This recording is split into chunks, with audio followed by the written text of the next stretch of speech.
Hey, sorry. Definitely meant for this to be synchronous today, but I have something to do at 10:30, which means I cannot be with you for reals during the period.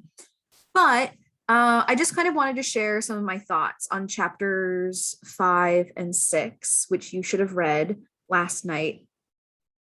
So chapter 5 is interesting because none of our boys are here. We're just looking at this terrible Vane family. And I think that the naming of them is deliberate because of course Mrs. Vane is very vain. She's like this old and faded actress, and she's constantly thinking about the optics of everything she does, and she's always thinking about like, oh, where's my audience, where's my lighting, all of this stuff. It's farcical. It's just an over the top kind of emphasis of what we were talking about yesterday about how like everything in Victorian society was a performance. Everything is posturing and projecting, but very little of it is actually real. Um, Mother, I'm so happy, whispers the beautiful Sybil Vane. And Mrs. Vane is initially less excited about this whole romance, right? Because what Mrs. Vane and actually Jim Vane are all like what they're really worried about is that this is some young hot man who's going to come steal Sybil's virginity, which is really the only bargaining chip she has, and then will disappear into the night, and that Sybil will then end up just like her mother, who was kind of used and then discarded.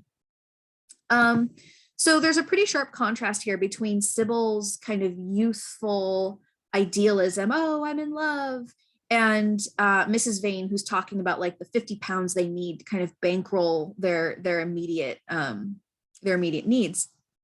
And I think that this kind of points out, or this kind of like emphasizes the theme that once beauty fades, you don't really have a choice but to be pragmatic. Like you don't get the luxury of dreams once your beauty has faded. You kind of have like X amount of potential, and you max out that potential around 17, 18, and then it's all downhill from there. Sybil calls Dorian Prince Charming. This is going to be important later. She only refers to him as Prince Charming. She doesn't even know his real name. And I think that this shows that they're kind of two birds of a feather. Like she likes the idea that she doesn't know who he is. She likes the idea that they're kind of these two mysterious people who are anonymous. And I think that that actually really lends itself to how quickly they form this attachment. I mean, think about it this way. People are anonymous, or often are anonymous on the internet. And that kind of enables them to be more extreme versions of themselves, right?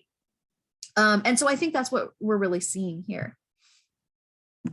I like this where they're saying thin-lipped wisdom spoke at her from the worn chair. This is synecdoche. We're referring to a person just by one of their parts, specifically the thin lips, because mom is like, mom's not happy.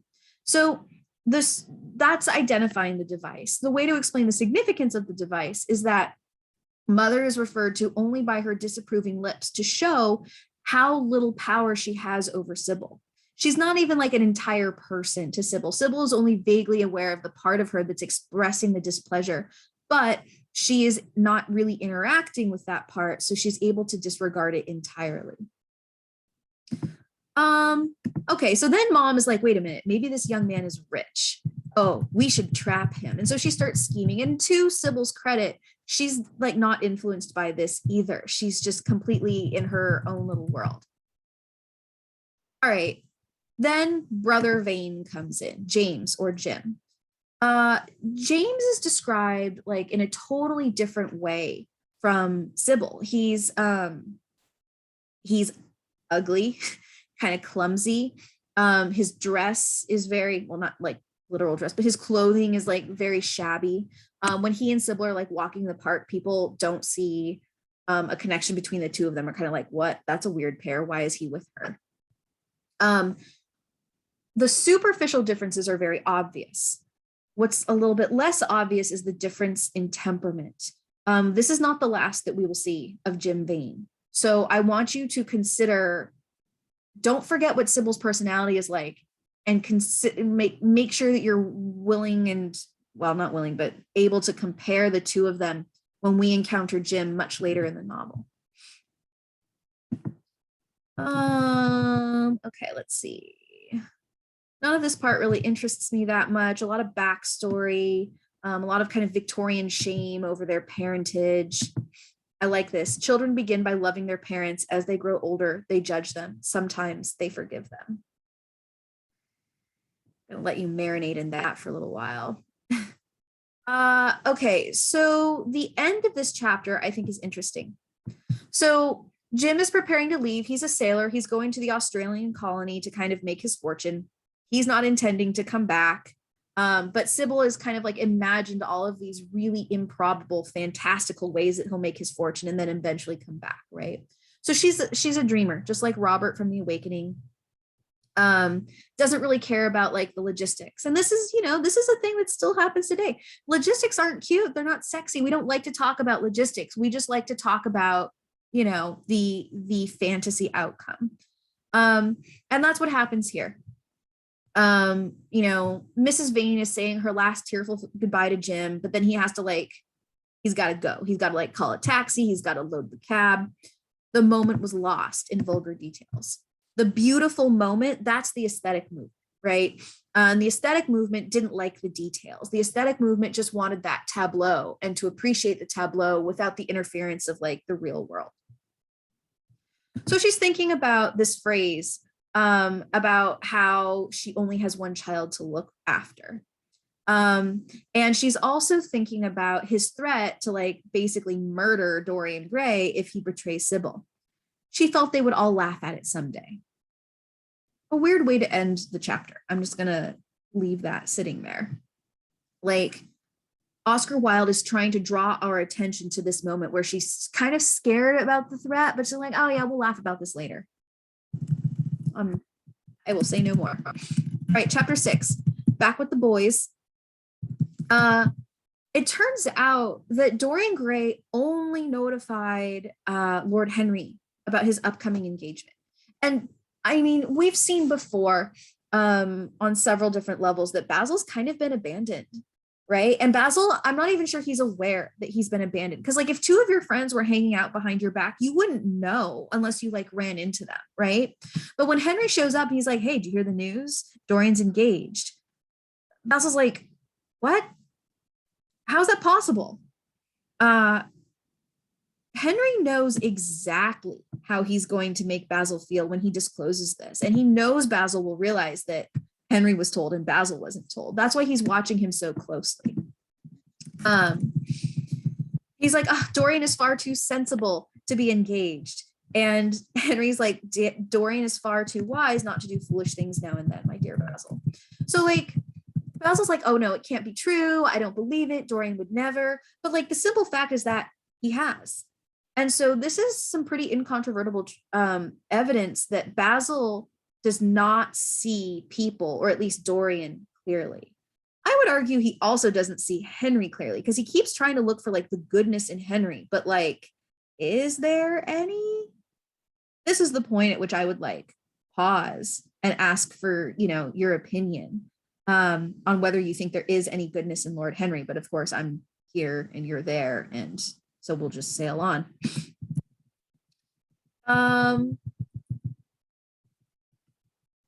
Okay, here we get some interesting characterization about Lord Henry. He says, I never approve or disapprove of anything. It is an absurd attitude to take towards life. We are not sent into the world to air our moral prejudices. I never take notice of what common people say, and I never interfere with what charming people do. If a personality fascinates me, whatever mode of expression that personality selects is absolutely delightful to me. I would argue this is also an aesthetic movement thing. This is a total rejection of morality as like an absolute thing. Like Lord Henry does not believe in an absolute moral code. He's like, I'm going to do what I think is right. And what I think is right is defined as, what do I find entertaining on a personal level? Of course, this is like set up against the backdrop of Victorian morality, where there's like a definitive good and evil and like a right thing to do and everything like that. So this is a pretty spicy opinion to be releasing, to be publishing into late Victorian era. And again, we know that Henry loves a decomposition arc. It's me, Henry, because he says, I hope that Dorian Gray will make this girl his wife, passionately adore her for 6 months, and then suddenly become fascinated by someone else. He would be a wonderful study. So Henry, one reason that Henry might be so like in favor of this marriage is that he sees that it has a huge potential to turn into a disaster, and Henry loves a disaster. This part, I think, brings up an interesting debate. This is something you should probably think about as well. Basil refuses to believe Henry's assessment of himself. He says, you are much better than you pretend to be. And we've heard this from him over and over again. Basil really wants Henry to be a good person because I think that he likes Henry, but Basil himself is like a very noble person. And in order for him to really be comfortable with this man as a friend, like he needs to believe that Henry is a good person. But in a sense, that's a form of violence. The first time I ever went to debate camp, I got this definition of violence that has always really stuck with me. Like the most general definition of violence is one person trying to exert their will over another. So in this case, Basil is trying to like force Henry to conform with Basil's ideas of like what it is to be a good person. And Henry's like, no, none of that. No, thank you. Like, I don't need to be your version of good. I'm going to be my own version of myself. And I'm not even going to call it good. It's just how I am. Take it or leave it. So Henry makes no demands of Basil and makes no promises for himself. But Basil always, always, always continues to imagine this narrative in which Henry is projecting some like devilish behavior, but is secretly a good person. All right, Dorian comes in, talks about the marriage, gets very excited. This part made me laugh pretty hard. Henry's like, yeah, and at what particular point did you mention the word marriage?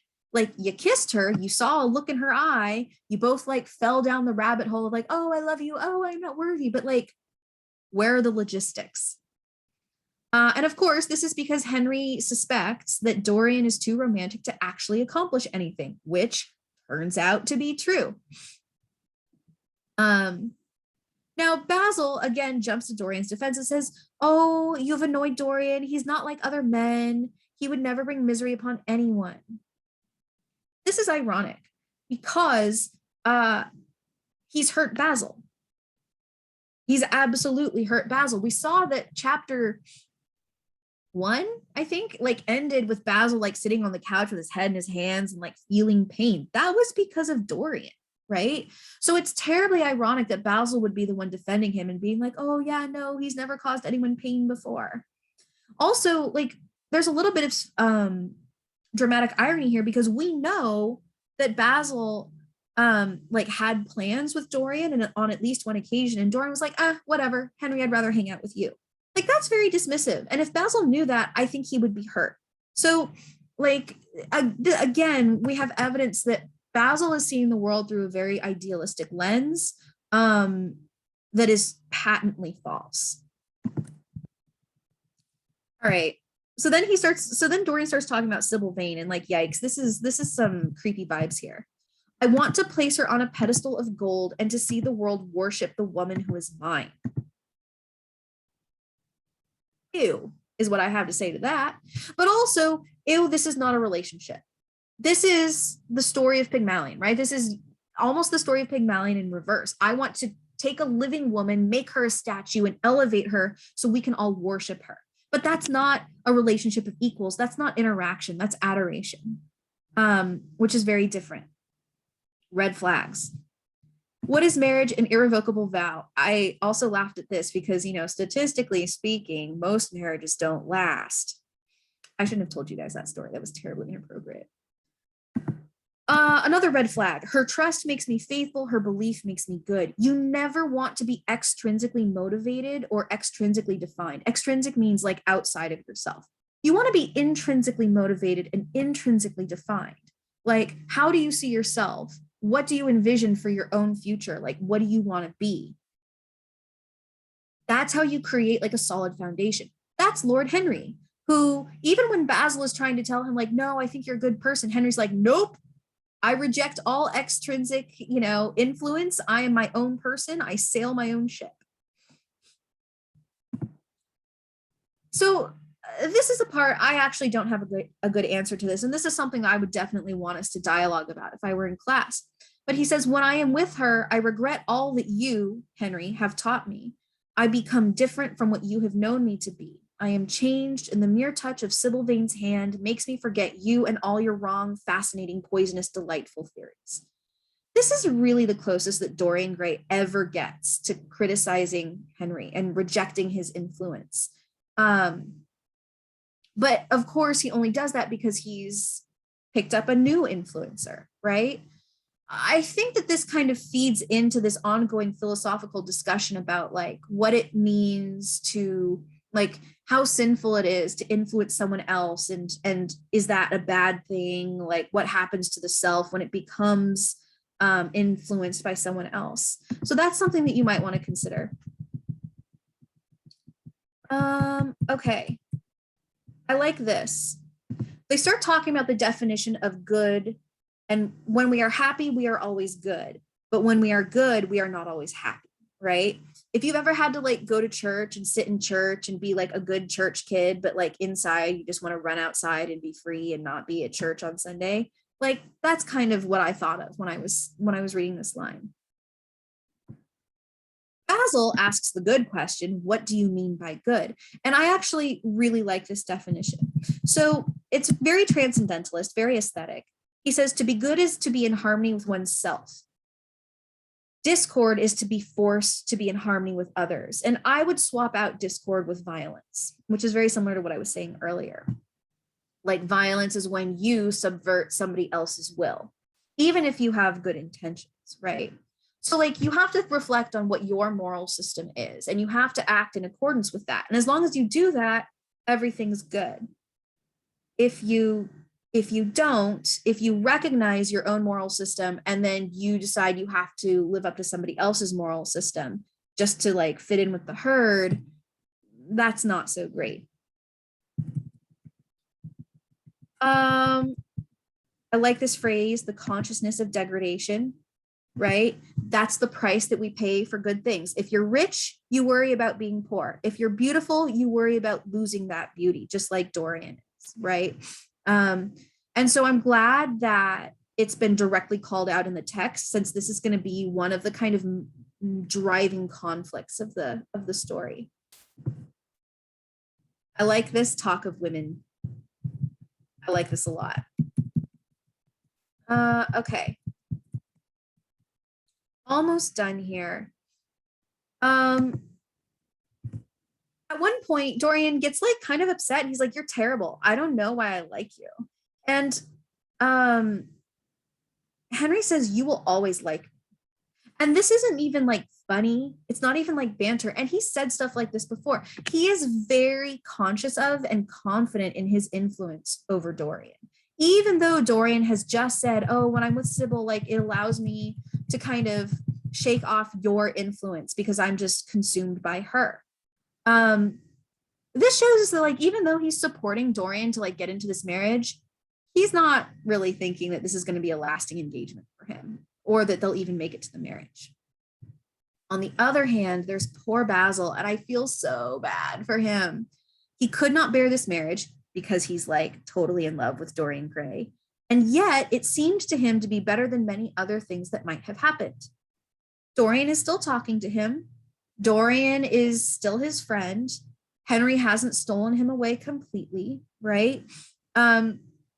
And actually being in love with Sybil is making Dorian a more romantic figure. It's elevating all of his noble traits and suppressing kind of the more negative traits, the selfishness, the callousness that were coming out under Henry's influence.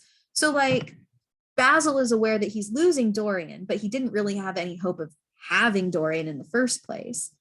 But he also sees that like loving Sybil is turning Dorian into more of this romantic figure that is aligned with how he's always imagined Dorian. All right, that's enough talking from me. Here's what I would like you to do now. I want you to kind of reflect on the stuff that I talked about. And I want you to write a 1-page like reflection or reaction to the 2 chapters. You can kind of touch on some of the questions that I raised, or you can share your own thoughts or questions that you had while you were reading. I would like this by the end of tonight. I really look forward to reading these. I promise I will read them at some point. God knows when, but I will. And I'll see you all tomorrow to talk about more Dorian Gray. Chapter 7 and 8 are wild. So look forward to that.